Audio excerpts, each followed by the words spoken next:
हिंदू राष्ट्र बाबा साहब अंबेडकर के संविधान को नहीं मानता, अगर आपका हिंदू राष्ट्र भारत के वंचित बहुजन समाज, दलित समाज को अगर स्वीकार नहीं करता है, उन्हें सम्मान नहीं देता है, तो भारत का मुसलमान भी ऐसे हिंदू राष्ट्र को स्वीकार नहीं करता है। ये कान खोलकर सुन लो, अभी आरएसएस के संचालक जनाब डॉक्टर मोहन भागवत साहब ने कहा हम 15-20 सालों में भारत को अखंड भारत बनाएंगे। मोहन भागवत जी, आप अकेले नहीं, हम भी बनाएंगे।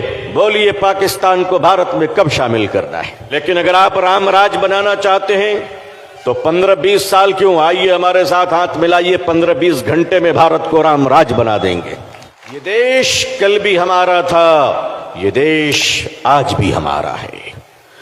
कुछ लोग मरने के बाद दरिया के पानी में बह जाते हैं, हम मरकर भी कब्र में लेटकर भारत की रक्षा करते हैं। एक न्यूज चैनल की बेचारी हमारी बहन हल्दीराम में जाकर कह रही कि तुम्हारे पैकेट में उर्दू क्यों लिखा हुआ है?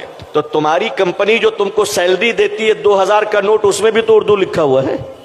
अरे अजान है तो भारत जिंदा है, और अजान से तकलीफ है तो आज भारत के कई करोड़ हमारे हिंदू भाई अरब के देश में रहते हैं, सुबह से शाम तक अजान सुनते हैं, उनको कोई तकलीफ नहीं होती है। भारत आते ही पता नहीं कान में अजान से तकलीफ क्यों होने लगती है। ये कान खोलकर सुन लो, अभी आरएसएस के संचालक जनाब डॉक्टर मोहन भागवत साहब ने कहा हम 15-20 सालों में भारत को अखंड भारत बनाएंगे।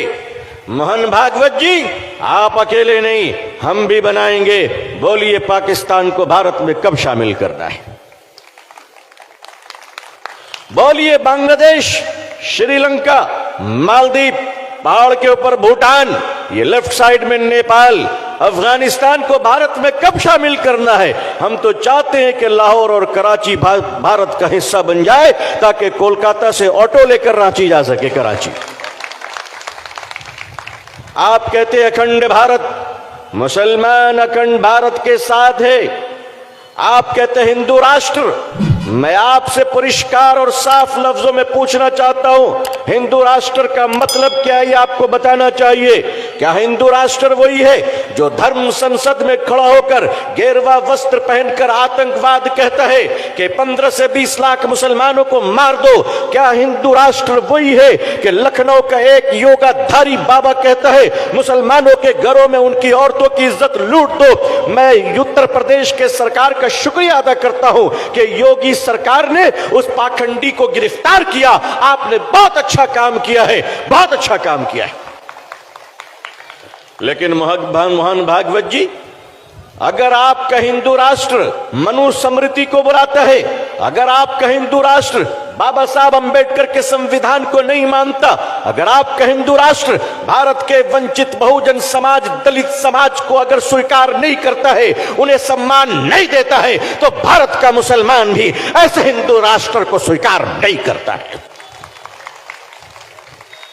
लेकिन अगर आप राम राज बनाना चाहते हैं तो 15-20 साल क्यों, आइए हमारे साथ हाथ मिलाइए, 15-20 घंटे में भारत को राम राज बना देंगे। राम राज का मतलब क्या हुआ?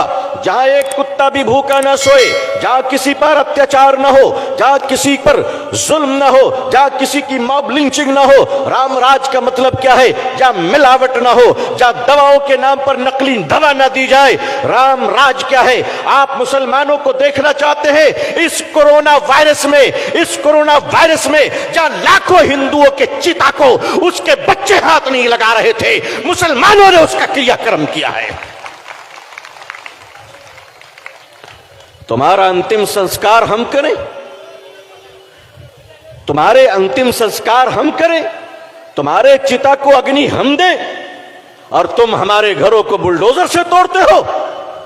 मध्य प्रदेश के गवर्नमेंट, ऑनरेबल चीफ मिनिस्टर साहब जनाब शिवराज सिंह चौहान साहब, जनाब शिवराज चौहान साहब, और आपके माननीय गृह मंत्री होम मिनिस्टर साहब, जरा ये तो बताइए कि आपने उनके घरों को भी तोड़ दिया जो आदमी बेचारा जेल में बंद है, और आप कहते हैं कि पथराव वो कर रहा था। तो या तो आप झूठ बोल रहे हैं या फिर जेल का जेलर झूठ बोल रहा है। क्या अत्याचार है? भारत संविधान से चलेगा, बुलडोजर से नहीं चलेगा। अभी कल रमजान का महीना, दिल्ली के अंदर जहांगीरपुरी में ऑनरेबल सुप्रीम कोर्ट ने कहा बुलडोजर नहीं चला जाएगा, फिर भी चलाया जा रहा है। मतलब इस देश में अब कोर्ट का सम्मान भारत सरकार भी नहीं कर रही है। आपके दिलों में अब कोर्ट की इज्जत नहीं है। अरे हमसे पूछो, बाबरी मस्जिद तुमने छीन लिया, हमने सीने पे पत्थर रखकर कोर्ट के फैसले का सम्मान किया है। हम कोर्ट के फैसले मानते हैं तो मस्जिद को भी दे देते हैं, बर्दाश्त कर लेते हैं।